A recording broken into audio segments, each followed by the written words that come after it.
Hi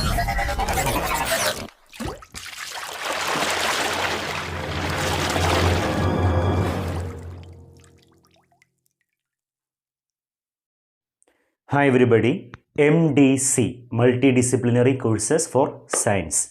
Paper name is Understanding Kerala, Science, Culture and Literature. So today in this paper we are going to discuss the chapter Science for Social Revolution. Science for social revolution എന്ന് പറയുന്ന ഒരു ചാപ്റ്ററിലേക്ക് വരുമ്പോൾ ഇതിൻ്റെ authors എന്ന് പറയുന്നത് ഈ doctor B ഇക്ബാലും അതുപോലെ തന്നെ തോമസ് ഐസക്കും. സോ ഇവർ എഴുതിയിട്ടുള്ള ഈ ഒരു ബുക്കിൻ്റെ ഒരു എക്സേപ്റ്റ്, ഒരു ഭാഗം മാത്രമാണ് നമുക്ക് പഠിക്കാനുള്ളത്. ചാപ്റ്റർ എന്ന് പറയുന്നത് സയൻസ് ഫോർ സോഷ്യൽ റെവല്യൂഷൻ. അപ്പോൾ സയൻസ് എന്ന് പറയുന്ന ഒരു സിസ്റ്റമാറ്റിക് സ്റ്റഡിയാണ് അല്ലേ, എവിഡൻസ് ഒക്കെ സഹിതം നമ്മളൊരു കാര്യത്തിനെ മനസ്സിലാക്കുന്നു ഒരു ബെറ്റർ അണ്ടർസ്റ്റാൻഡിങ്ങിന് വേണ്ടിയിട്ട്, ഒരു പ്രോപ്പറായിട്ടുള്ള ഒരു ആബ്സല്യൂട്ട് ആയിട്ടുള്ള ഒരു അണ്ടർസ്റ്റാൻഡിങ്ങിന് വേണ്ടിയിട്ട് വിത്ത് എവിഡൻസ്, ഒരു എംപിരിക്കൽ ട്രൂത്താണ്.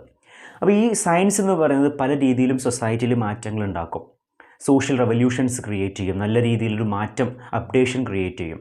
അപ്പോൾ ഈ സയൻസ് എന്ന് പറയുന്നത് കേവലം ഒരിടത്ത് മാത്രമോ ചിലരുടെ കൈകളിൽ മാത്രമോ അറിഞ്ഞു വെക്കേണ്ട അല്ലെങ്കിൽ മനസ്സിലാക്കി വെക്കേണ്ട ഒന്നല്ല, അത് എല്ലായിടത്തും എത്തണം അല്ലേ, എല്ലാ മുക്കിലും മൂലയിലും. ഈവൻ ഇറ്റ്സ് എ വില്ലേജ്, ഒരു വില്ലേജിലാണെങ്കിൽ പോലും എല്ലായിടത്തും സയൻസ് എത്തണം, അതിൻ്റെ ഒരു പ്രൊപ്പഗേഷൻ, അതിൻ്റെ ഒരു പ്രചാരണം നല്ല വ്യാപ്തിയിൽ നടക്കണം, എന്നാലേ അതിനനുസരിച്ചിട്ടുള്ള മാറ്റങ്ങൾ ഉണ്ടാവുള്ളൂ.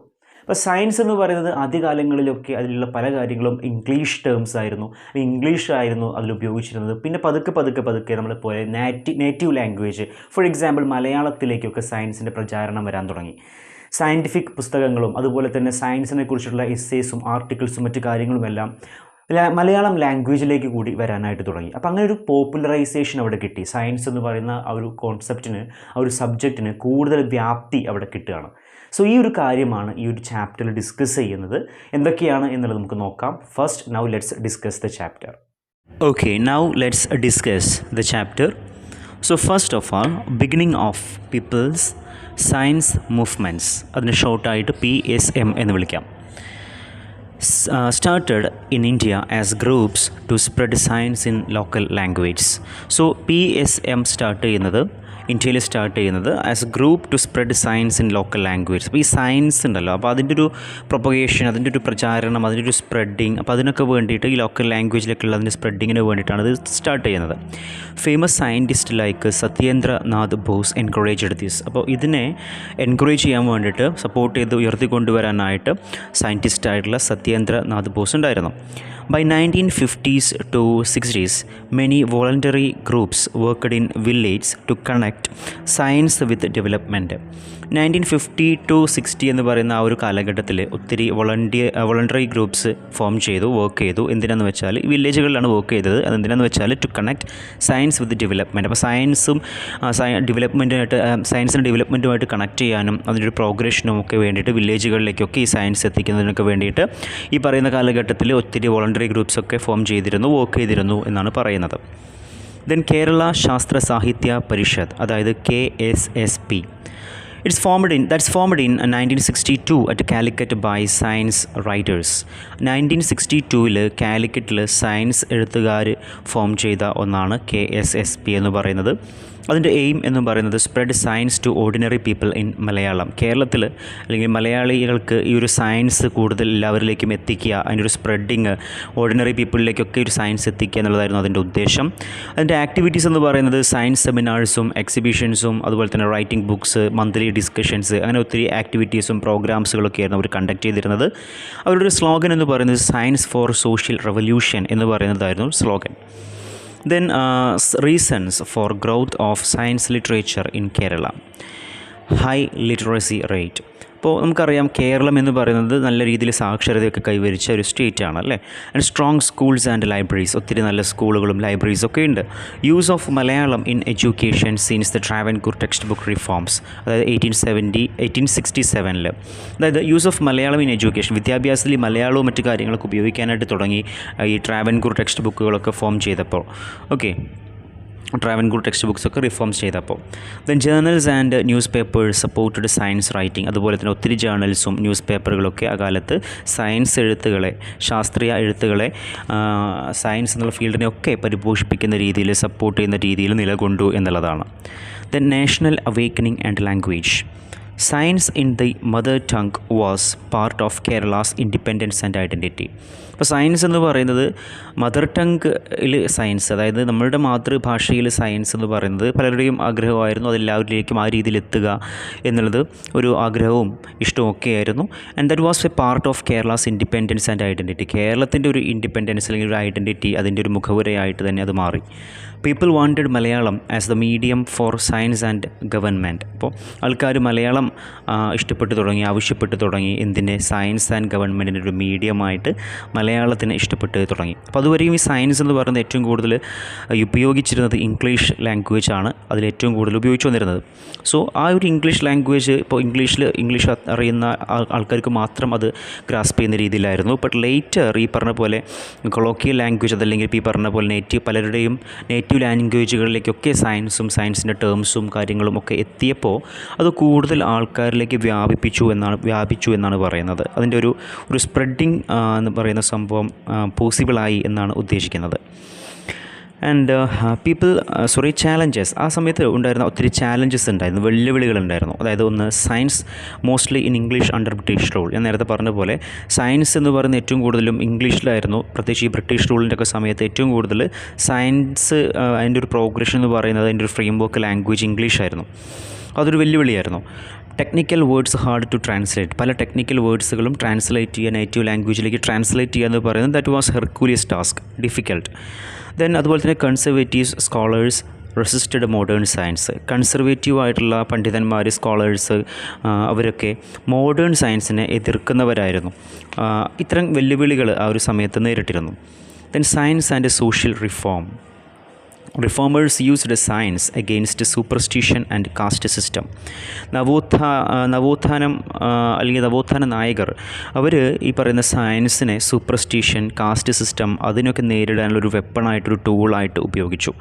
ശ്രീനാരായണ ഗുരു പറഞ്ഞു, 1 caste 1 religion 1 god for man. പക്ഷേ കെ അയ്യപ്പൻ പറഞ്ഞു, no caste no religion no god for man. Rationalist and atheist എന്ന് വെച്ചിട്ടുണ്ടെങ്കിൽ നിരീശ്വരവാദികൾ.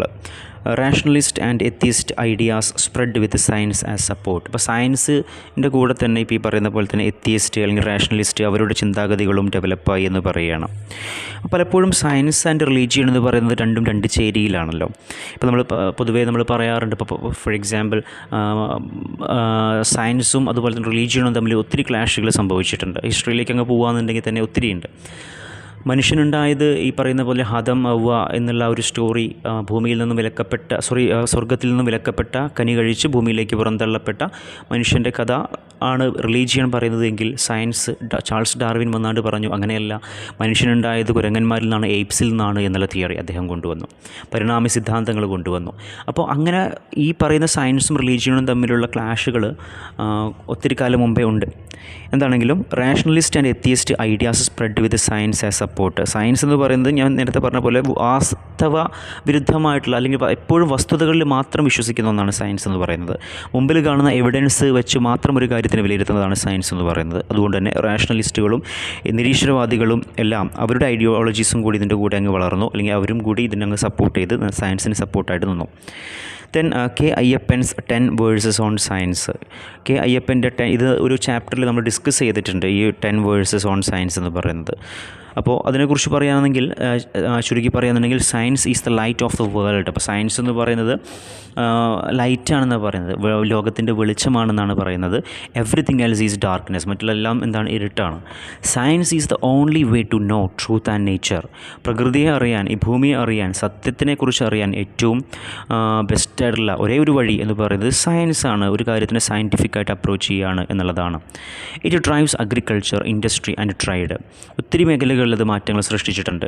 കാർഷിക വിപ്ലവങ്ങൾ സൃഷ്ടിച്ചിട്ടുണ്ട്, വ്യവസായ വിപ്ലവങ്ങൾ സംഭവിച്ചിട്ടുണ്ട്, അല്ലേ? ഇൻഡസ്ട്രിയൽ റവല്യൂഷനും അഗ്രികൾച്ചർ റവല്യൂഷനും. അപ്പോൾ അഗ്രികൾച്ചറിലും ഇൻഡസ്ട്രിയിലും ട്രേഡിലും വിപണന രംഗത്തും എല്ലാം, അതുപോലെ മെഡിസിനിലും എല്ലാം പുതിയ പുതിയ മാറ്റങ്ങൾ, അപ്ഡേഷൻസ് കൊണ്ടുവരാൻ സയൻസിന് സാധിച്ചു. Impact. Trade unions, teachers and library movements helped spread science further. ഈ സയൻസിൻ്റെ ഒരു സ്പ്രെഡിന് അതുപോലെ ട്രേഡ് യൂണിയൻസും ടീച്ചേഴ്സും അതുപോലെ തന്നെ ലൈബ്രറി മൂവ്മെൻറ്റ്സുകളും ഒക്കെ അതിന് കാരണമായിട്ടുണ്ട് എന്ന് പറയുകയാണ്. Then KSSP became a mass movement linking science, culture and social change in Kerala. അപ്പോൾ ഈ പറയുന്ന KSSP എന്ന് പറയുന്നത് ഒരു മാസ് മൂവ്മെൻ്റ് ആണ് നടത്തിയിട്ടുള്ളത്. ഈ പറയുന്ന സയൻസിനെയും കൾച്ചറിനെയും സോഷ്യൽ ചേഞ്ചിനെയും ഒക്കെ കൂട്ടിപ്പിടിച്ചു കൊണ്ടുപോകാൻ, കേരളത്തിൽ കൂട്ടിപ്പിടിച്ചു കൊണ്ടുപോകാൻ വലിയൊരു ചുവടുവയ്പ്പാണ് നടത്തിയത് KSSP എന്ന് പറഞ്ഞുകൊണ്ടാണ് ചാപ്റ്റർ നിൽക്കുന്നത്. സോ ഇൻ ഷോർട്ട്, ചുരുക്കി പറയുകയാണെന്നുണ്ടെങ്കിൽ KSSP and similar groups made science available in Malayalam, linked it with social reform, fought caste and superstition. അപ്പോൾ ഈ പറയുന്ന KSSP അതുപോലത്തെ മറ്റ് സിമിലർ ഗ്രൂപ്പുകളെല്ലാം സയൻസിൻ്റെ ഒരു അവൈലബിലിറ്റി മലയാളത്തിൽ അല്ലെങ്കിൽ മലയാളികൾക്ക് സയൻസിൻ്റെ ഒരു അവൈലബിലിറ്റി പോസിബിൾ ആക്കി കൊടുത്തു. അതുപോലെ തന്നെ linked it with social reform, ഒത്തിരി സോഷ്യൽ റിഫോമുമായിട്ട് ലിങ്ക് ചെയ്തു. ഫോർട്ട് കാസ്റ്റ് ആൻഡ് സൂപ്പർസ്റ്റിഷൻ, ഒരുപാട് ജാതീയപരമായിട്ടുള്ള അന്ധവിശ്വാസങ്ങളുള്ള ഒത്തിരി കാര്യങ്ങളെ ഫൈറ്റ് ചെയ്ത് തോൽപ്പിച്ചു. And treated science as the true path for Kerala's progress, കേരളത്തിൻ്റെ വികസനത്തിന്, പുരോഗതിക്ക് ഒരു നല്ല മാർഗമായിട്ട് മാറി എന്ന് പറയുകയാണ്.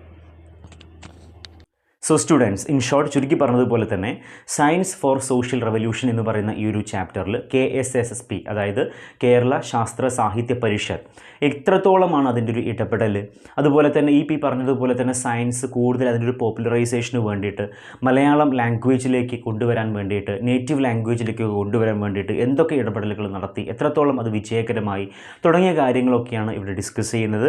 So students, hope you understood. Anyway bye all, thank U.